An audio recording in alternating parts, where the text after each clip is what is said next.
بسم اللہ الرحمن الرحیم۔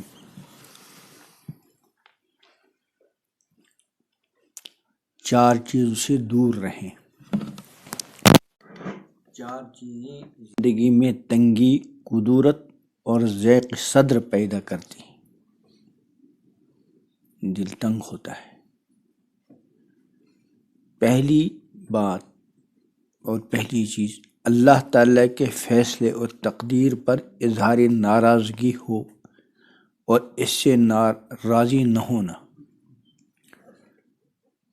اللہ کے فیصلے اور تقدیر پر اظہار ناراضگی اور اس سے راضی نہ ہونا۔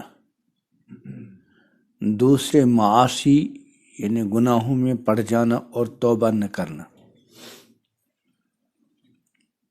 کہہ دو وہ تمہارے اپنے کرتوت کا نتیجہ ہے،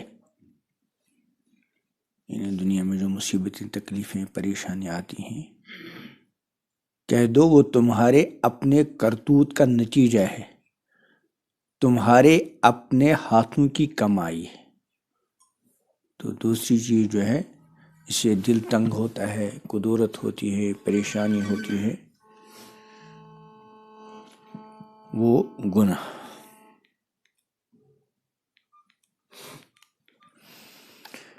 تیسرے، لوگوں سے حسد، انتقام کا جذبہ اور ان کو جو کچھ اللہ نے دیا ہے اس پر حسد۔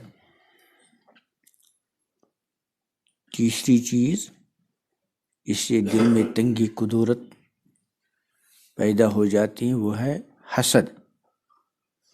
تیسری چیز، لوگوں سے حسد، انتقام کا جذبہ اور ان کو جو کچھ اللہ نے دیا اس پر حسد۔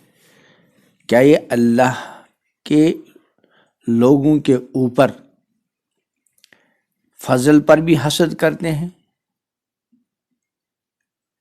حاسد کبھی خوش نہیں رہتا۔ چوتھی چیز، اللہ تعالیٰ کے ذکر سے اعراض کرنا۔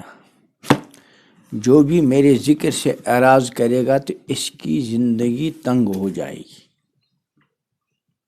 چار چیزیں ہیں جن سے زندگی میں تنگی، کدورت پیدا ہوتی ہے۔ پہلے، اللہ تعالیٰ کے فیصلے اور تقدیر پر اظہار ناراضگی اور اس سے راضی نہ ہونا۔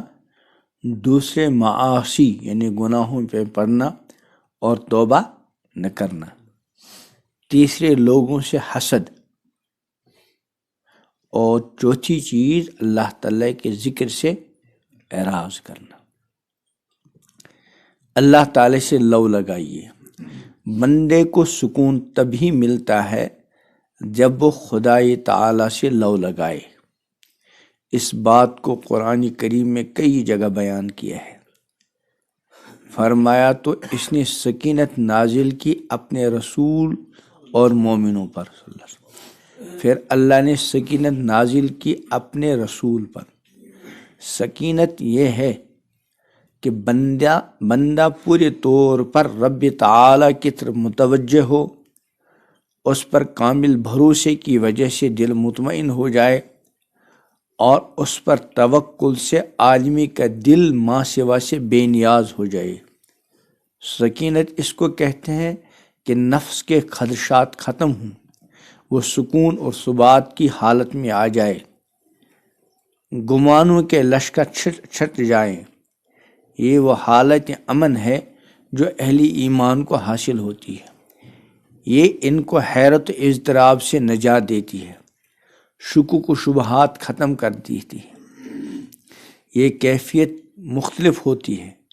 جتنا بندے کی اللہ سے ولایت، تعلق، ذکر، شکر اور استقامت ہوگی، جتنا وہ اتباع رسول صلی اللہ علیہ وسلم اور اللہ کی رسی کو مضبوطی سے پکڑے گا، خالق سے محبت کرے گا، مالک کے احکام مانے گا، ماں سوا سے بے نیاز ہوگا، صرف اللہ کو پکارے گا، تنہا اسی کی عبادت کرے گا، اسی اعتبار سے اس کو سکینت کی کیفیت حاصل ہوگی۔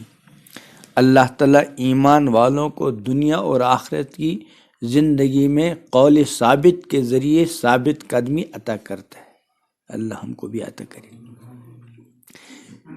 دو بڑی باتیں امام احمد ابن حنبل رحمۃ اللہ علیہ فرماتے ہیں، دو باتوں نے آزمائش میں مجھے زبردست فائدہ پہنچایا جب وہ جیل خانے میں تھے۔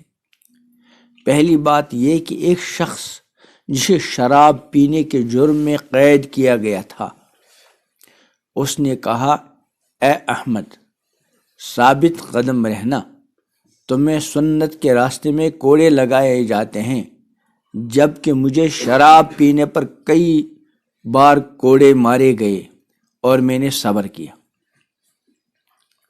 کیا کہا؟ اے احمد، ثابت قدم رہنا، تمہیں سنت کے راستے پہ کوڑے لگائے جاتے ہیں، جبکہ مجھے شراب پینے پر کئی بار کوڑے مارے گئے اور میں نے صبر کیا، حالانکہ جرم ہے۔ تو تم کو سنت کے راستے میں کوڑے مارے جا رہے ہیں، اس لیے تم ثابت قدم۔ اگر تمہیں تکلیف پہنچی ہے تو تمہاری طرح دوسروں کو بھی تکلیف پہنچی ہے، جبکہ تم کو اللہ تعالیٰ سے وہ امید ہے جو دوسروں کو نہیں ہے، لہٰذا صبر کیجئے، اللہ تعالیٰ کا وعدہ حق ہے، اور جو ایمان والے نہیں ہیں وہ تمہارا استخفاف نہ کریں۔ دوسری بات یہ تھی کہ جب امام احمد رحمۃ اللہ علیہ کو قید کر کے جیل کی طرف لے جایا جا رہا تھا تو ایک دیہاتی نے کہا، احمد صبر کرنا، کیونکہ تم یہاں قتل ہوئے نہیں، یہ فوراً جنت میں داخل ہو جاؤ گے۔ ان کا رب انہیں اپنی رحمت و رضامندی، باغات اور ہمیشہ رہنے والی نعمتوں کی بشارت دیتا ہے۔ مصیبتوں کے فوائد بھی ہیں۔ مصیبت میں پریشانیاں ہوتی ہیں، تکلیف، لیکن فوائد بھی ہیں۔ ان فائدوں میں یہ ہے کہ دعا میں بندگی کی شان پیدا ہوتی۔ ایک کا قول ہے، کتنی عظیم ہے وہ ذات جس نے مصیبت میں دعا کی توفیق دی۔ ایک اثر یوں منقول ہے کہ اللہ تعالیٰ اپنے کسی نیک بندے کو مصیبت میں مبتلا کیا اور ملائکہ سے فرمایا، میں اس کی دعا اور آہوزاری سن رہا ہوں۔ ظاہر بات ہے وہ دعا و آہوزاری کب کی؟ جب مصیبت میں گرفتار ہو گیا۔ ایک فائدہ یہ ہے کہ نفس کی سرکشی ٹوٹ جاتی ہے، کیونکہ اللہ فرماتا ہے جل شانہ، ہرگز نہیں، یقیناً انسان سرکشی کر بیٹھتا ہے جب آپ اپنے آپ کو بے نیاز دیکھتا ہے۔ اب جب مصیبت آ گئی تو وہ سرکشی ٹوٹ گئی۔ ایک فائدہ یہ کہ مصیبت زدہ لوگ اظہار ہمدردی کرتے ہیں، مصیبت زدہ سے لوگ اظہار ہمدردی کرتے ہیں، اس سے ان کو محبت ہو جاتی ہے، اس کے لیے دعا کرتے ہیں، اس کا ساتھ دیتے ہیں۔ ان فائدوں میں یہ ہے کہ اس مصیبت سے کوئی بڑی بلا ٹل جاتی ہے، پھر یہ کہ وہ بہت سے گناہوں اور غلطیوں کا کفارہ بن جاتی ہے۔ اللہ کے نزدیک اس پر اجر ملتا ہے۔ جب بندے کو معلوم ہو جائے کہ مصیبت کے اچھے ثمرات ہیں، وہ مایوس اور دلگیر نہ ہوگا، بلکہ خوش اور پر امید ہوگا۔ صبر کرنے والوں کو ہی ان کا اجر بے حساب ملتا ہے۔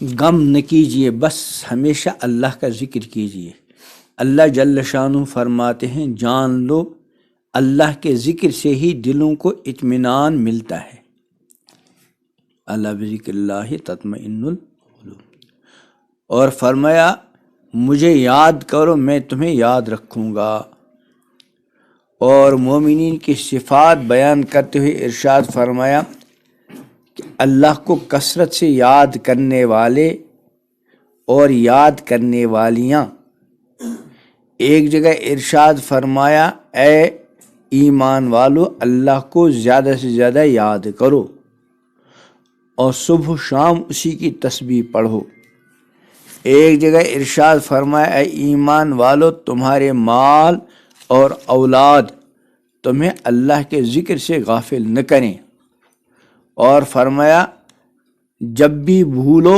اللہ کو یاد کرو، اور فرمایا جب کھڑے ہو تو اپنے رب کی حمد و ثنا کرو، رات کے وقت اور ستاروں کے چھپ جانے کے وقت بھی اس سے یاد کرو، اور فرمایا اے ایمان والو جب تمہاری موڑ بھیڑ کسی دشمن گروہ سے ہو تو جم جاؤ، اللہ کو بہت یاد کرو تاکہ تم کامیاب ہو جاؤ۔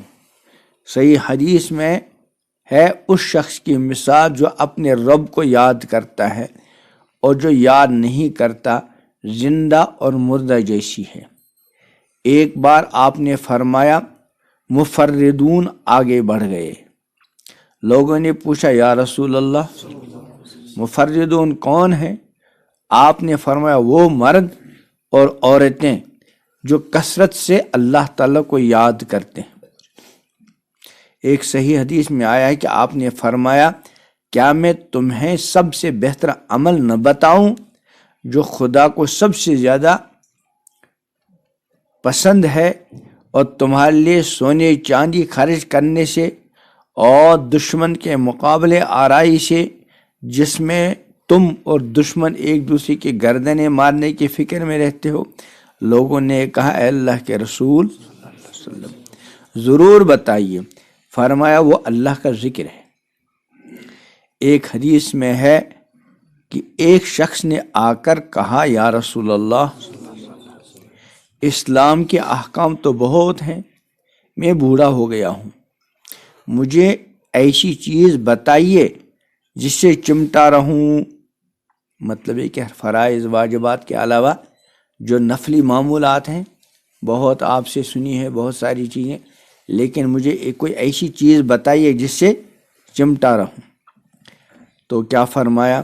فرمایا تمہاری زبان ہمیشہ اللہ کے ذکر سے تر رہنی چاہیے،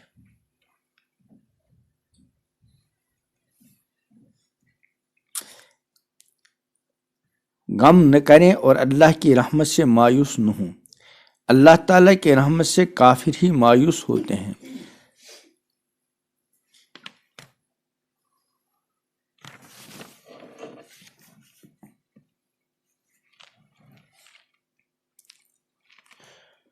دوسروں کی اذیت سے نہ گھبرائیں، جو آپ پر زیادتی کرے اسے معاف کیجیے، انتقام کا مزاج رکھنے والا، ان سے حسد کرنے والا، اپنے انتقام کی زبردست قیمت اپنے گوشت، اپنے خون، اپنے اعصاب، راحت اور سرور سب چیزیں کھو کر ادا کرتا ہے۔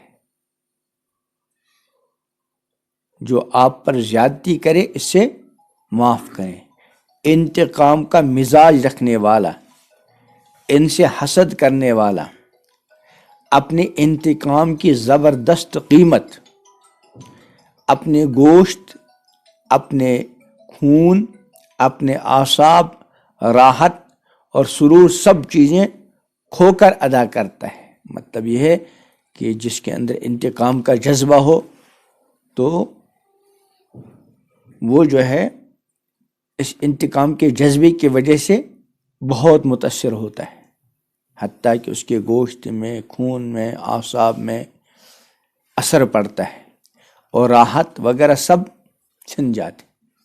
اس کے برعکس معاف کر لیا تو معاملہ ختم۔ جو شخص لوگوں پر غصہ کرتا ہے، ان سے حسد کرتا ہے وہ بلا شبہ نقصان اٹھاتا ہے۔ اللہ تعالیٰ نے اس بیماری کے علاج اور دوا یہ بتائے کہ غصہ پی جائیں اور درگزر سے کام لیں۔ یہ لوگ غصہ پی جاتے ہیں اور لوگوں سے درگزر کرتے ہیں، یعنی اللہ ان کی تعریف کرتے ہیں۔ فرمایا درگزر کرو، معروف کا حکم دو اور جاہلوں سے اعراض کرو، اور فرمایا احسن طریقے سے برائی کا جواب دو۔ ایسا کرو گے تو جلد ہی تمہارے اور دشمن کے بیچ پکی دوستی ہو جائے گی۔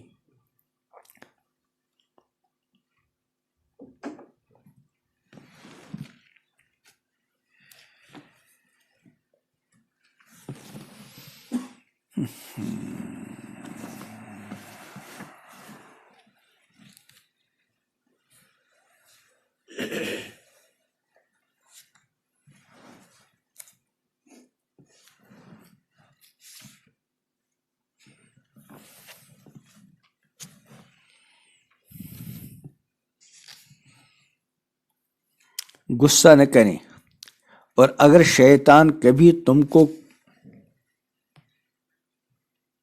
چوکا لگائے تو اللہ سے پناہ مانگو، بے شک وہ سننے والا جاننے والا ہے۔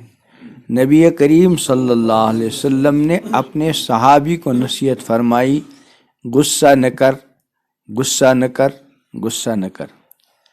آپ کے پاس ایک شخص کو غصہ آیا تو آپ نے اسے حکم دیا کہ شیطان رجیم سے اللہ کی پناہ مانگ لو، اور دعا فرمائی کہ میرے اللہ تیری پناہ مانگتا ہوں کہ شیاطین میرے پاس آ جائیں۔ بے شک وہ لوگ جو تقوی والے ہیں، جب شیطان کی طرف سے ان پہ یلغار ہوتی ہے تو وہ خدا کو یاد کرتے ہیں تو روشنی میں آ جاتے ہیں۔ حدت اور غضب ان چیزوں میں سے ہے جو رنج و فکر اور غم پیدا کرتی ہیں۔ نبی کریم صلی اللہ علیہ وسلم نے ان کی دوا یہ تجویز فرمائی ہے کہ غصہ و غضب چھوڑ دینے کا طبیعت کو عادی بناؤ۔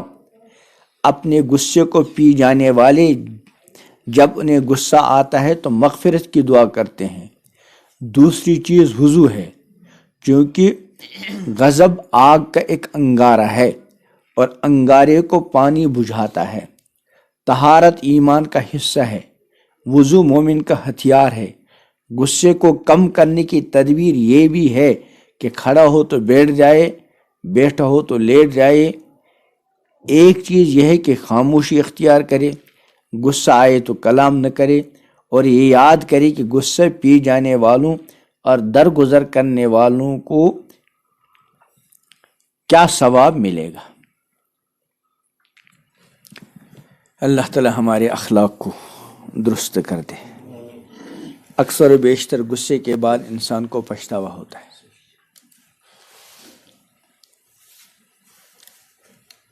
میاں بیوی میں جھگڑے ہوتے ہیں۔ آج بھی کسی کا فون آیا، 3-4 لوگوں نے فون کیا کہ میاں بیوی میں جھگڑا ہو گیا، غصے میں اس نے تینوں تیر چلائے، طلاق طلاق طلاق، ہے نا۔ اب وہ بعد میں تو پچھتاوا ہوتا ہی ہے، لیکن پچھتاوے سے ہوتا کیا ہے؟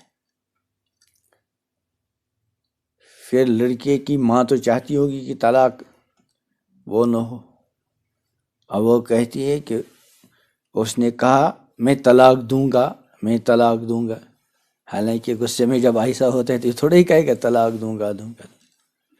غرض ہے کہ غصے کے اکثر و بیشتر نقصانات بہت ہوتے ہیں، لیکن ہے غصہ کیا کریں، آ جاتا ہے۔ غصہ آنا غیر اختیاری ہے، لیکن غصے کے تقاضے پہ عمل کرنا اختیاری۔ اس لیے جن کو غصہ نہ آئے ان کی تعریف نہیں، بلکہ غصہ پینے والوں کی تعریف، والکاظمین الغیظ، جو غصے کو کیا کرتے ہیں، پیتے ہیں۔ تو پئیں گے کون؟ جن کے پاس ہوگا کہ جن کے پاس ہوگا نہیں؟ جن کے پاس ہوگا۔ تبھی تو پئیں گے. پینے کی بہت ساری چیزیں ہے نا, ہر کسی کو پینے کی الگ الگ چیزیں اپنی اپنی پسند کی ہوتی ہیں, لیکن اللہ کے نزدیک سب سے زیادہ پسندیدہ گھونٹ جو آدمی پیتا ہے وہ کون سا گھونٹ ہے؟ غصے کا.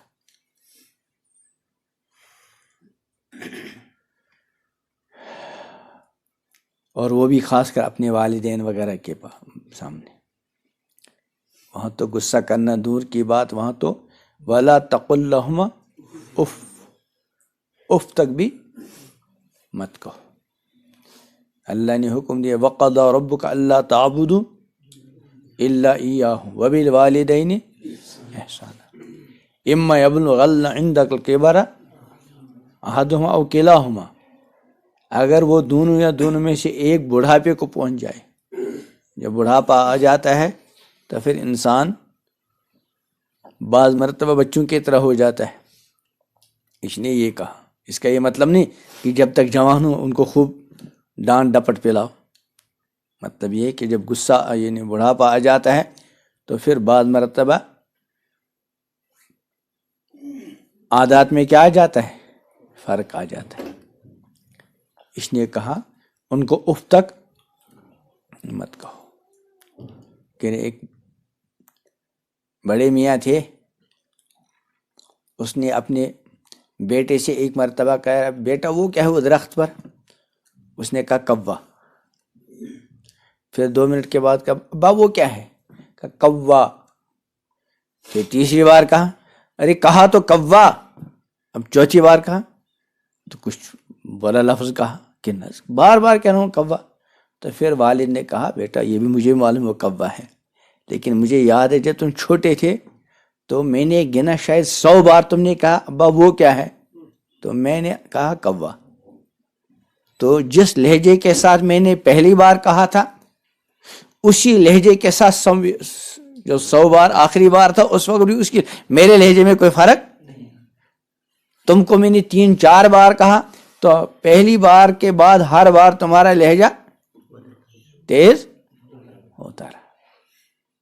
اس لیے ماں باپ غصہ تو کسی کے ساتھ بھی نہ کرے, لیکن سب سے زیادہ خیال کس کے ساتھ رہے؟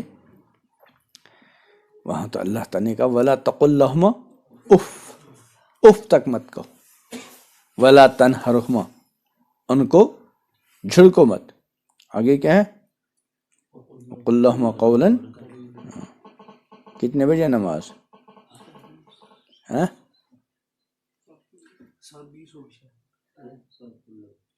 7:15. اللہ اکبر اللہ اکبر. چلیے سبحان اللہ وبحمدہ سبحانک اللہم وبحمدک ونشہد ان لا الہ الا انت نستغفرک ونتوب